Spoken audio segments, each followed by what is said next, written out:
Bid. Are you still with me? Mhm. Yeah. Perfect.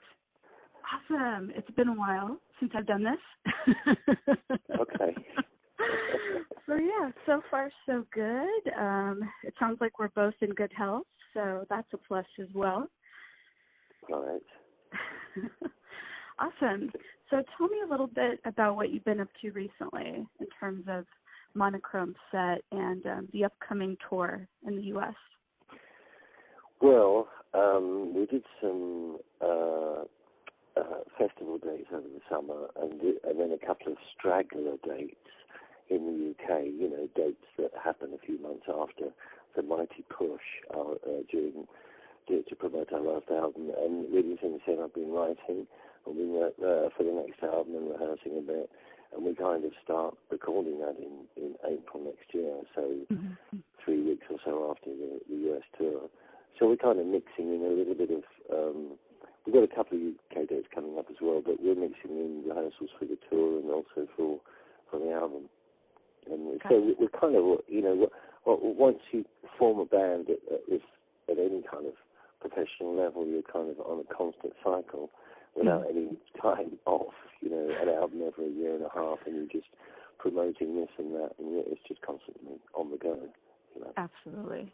Yeah, and when was the last time you guys were in San Francisco? Because I don't remember. We've never played on the West Coast. So I mean, I've been to San Francisco just once on holiday this past year in the day. But the Monochrome Set has never been on the West Coast, which is a little bit strange because that's where in America that's where most of our fans actually are. I mean, it was very typical in the 70s, the late 70s and early 80s for new wave and punk bands to visit New York and go around the Northeast. Yeah. But not that many actually went. I mean, in the 80s, the more commercial bands did cross-country tours, but very few of the early bands or the late 70s bands actually went to the West Coast. You know, it was just expensive. Yeah. And we didn't necessarily. You know, there was a lot of sort of mutual record companies, if you like, based in New York, and we didn't really have a lot of contacts on the West. I mean, it's been the case ever since I've started noticing things like web stats and stuff that most of the visits and the interest is actually from LA and all around the West Coast, you know. So, yeah, definitely. Yeah. And of course we've had a few bands, not necessarily from LA, but based in LA, since that seems to be where a lot of wannabes are based, who've covered, you know, Monochrome Set songs. So it tends to be out there, you know. Yeah. Do you feel like there's kind of a resurgence going on because of, you know, the internet and social media? People are, you know, rediscovering your music, or, you know, I discovered your music. It's certainly easier. I think it's easier for bands who are lucky enough to have made a name for themselves, which we are very lucky because young bands, you know, the internet might not make any difference. I don't know, because it's just people just go for people who are already established, and young bands find it very, very difficult to get gigs at all. But so we're lucky to have already had a sort of what you might call a groundswell of interest built up from when we first started releasing records.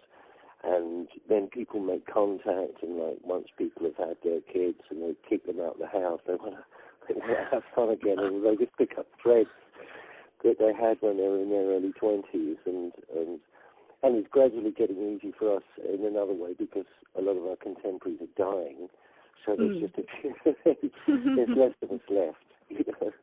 So when there's less of you on the stage left, you tend to get a bit more notice. You know? Yeah, definitely. Well, the rickshaw stop, that's going to be pretty exciting. I've been there a couple times, and it's a pretty awesome venue, I have to say. So that's a good way to kind of good way to see. I mean, I've been to, as I said, I've been to California. I've never even been to north of that. I haven't been to Portland or Seattle either. So it's just, it's kind of. I've played actually in LA with another band once, and it was great. But I've just not actually been out there, and so much of our stuff has always been influenced by the West Coast sound, which has made us a specific, particular kind of new wave British band is one of the things about us is that we had that kind of guitar sound, and we were influenced really by American West Coast music.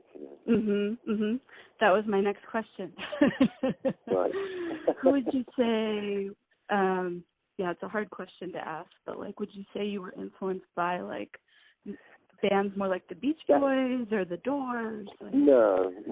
But I mean, it's a little bit of everything. You just kind of pick and choose, and it's a little bit like being an artist with paints and walking into a gallery. You're not really looking at the pictures. You're looking at the way someone's done something. It's just like straight away you go up to somebody and say, "I wonder how they did those clouds," and that's the way it is. It's because it's because the I guess one of the best periods, shall we say, in musical history was like the late 60s through to the early 70s. It was just a very experimental, vibrant time. And an awful lot of that came from the West Coast, with a variety of sounds. It wasn't just psychedelia. It was a really interesting variety of things, and we were just kind of influenced by that. Especially we had two guitars, and we liked all that kind of melodious guitar work. So it was a variety of things. It wasn't really, I don't think it was so much the Beach Boys, and it was really a technical thing that we just listened to, chord progressions and things like that, and it wasn't really the lyrics at all. The lyrics were influenced by other things, but certainly music was influenced by just anything. I mean, the 1910 Fruit Glen Company and the West Coast Pop Art Experimental Band and things like that. It was just a load of different bands, Yeah, definitely. And how would you say the sound might be different now compared to when you first started? How has the music kind of evolved? I think it's less jagged. And the songs are just a little bit deeper. They're still kind of essentially pop songs. And I was in another band for a while, a band called Scars, where I developed my songwriting in various other ways, more kind of folky and a bit kind of surreal, but in a more poetic way. So it's kind of, I don't want to say it's easier to listen to, but it's no less deep, if you like. And I think that the early Monochrome Set was really about pop experimentation, a little bit like very early Blondie was, the way they would just essentially be a pop band, but they would still cut their songs up a bit, just trying to see if they could get a different sound out of that. Yeah. And you had some great song titles that always kind of stuck out to me, like Silicon Carne, Heath Frank, my favorite, Love Goes Down the Drain. And I guess, a title, I know where the titles come from. The titles come from any old phrase that we happen to think of, happen to see, that was a good title. It's just a title is part of the art piece, if you like, It's like a good title for a chapter of a book or for a painting or something like that. It's not just always, which we sometimes do, but it's not always just taking a lyric from a part of the lyric. But a lot of Dylan's titles, late 60s and mid to late 60s, were just really interesting titles, which weren't necessarily, those words or that phrase wasn't necessarily used in the song. It was just like, my back pages and things like that. They were just an interesting thing. What does that mean? What are you going on about? And it kind of draws you in a little bit, and so it's part of the experience, if you like. Right, definitely. Were you more influenced by what was happening at the time, just in everyday life, or do you think politics also had a play? No, absolutely not. No, I think that we were just part of it. It was a general feeling, and it's difficult to describe. It's a general feeling about young people, I think, in the 70s, as they grew up to the point where they actually wanted to start not just have a guitar and be in a school band. You want to actually start a band yourself. You want to start writing songs which are just simpler than Yes or Genesis, because that sort of level of technicality you can't do. So you just want to do something a bit more, you feel as if you want to do something which means more to you, just a bit simpler, more vibrant, just more in your face.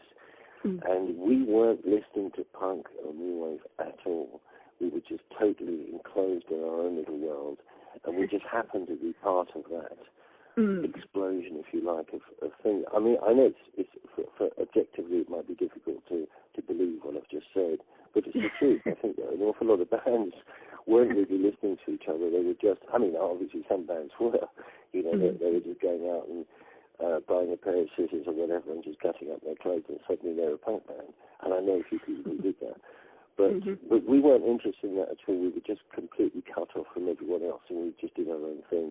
And we kind of did listen to a bit of experimentation, whatever the vague, not specifically, but vaguely, the idea behind Zappa or Beefheart. It's just the idea of just experimenting with sounds, but still naturally keeping pop, because we were just influenced by, in fact, not the Beatles, but more the Tamla way of writing pop songs. So it's a kind of a combination of the two. You know. Yeah, definitely. They're still very relevant, you know. What was it like releasing music on Rough Trade and Cherry Red? Well, Rough Trade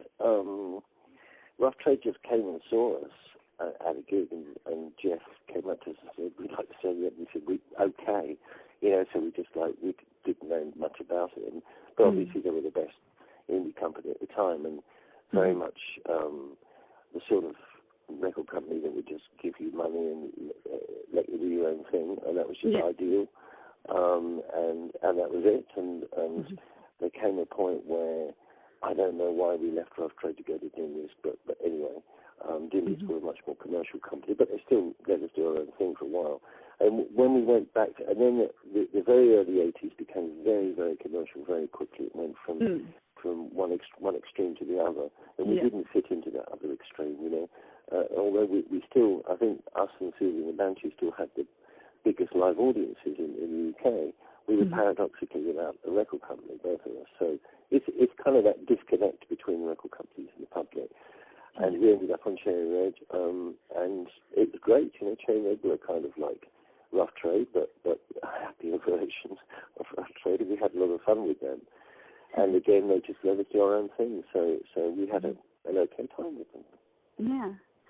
And it's very similar to the record company we have now, to Patron Germany. It's the same kind of thing. We just have a good adult relationship with them, and they just let us do our own thing, you know.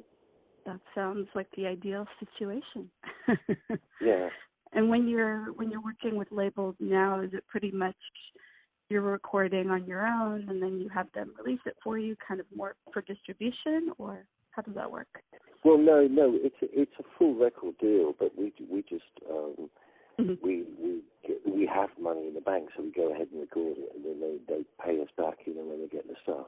Nice. And you know, they know we're not going to give them rubbish, and we kind of know what we're doing, and it always comes, you know. I mean, we're very professional about it. It always comes in on time. It always sounds good, and that's it. All they have to do is really release it. But it's like they own it, you know. It's a full record deal, and it takes all the pressure off us, because the first couple of records we did when we reformed, we did it on our own label. It's just very, very stressful. I think Wire, I don't know if you've heard the band Wire, who are contemporaries of ours.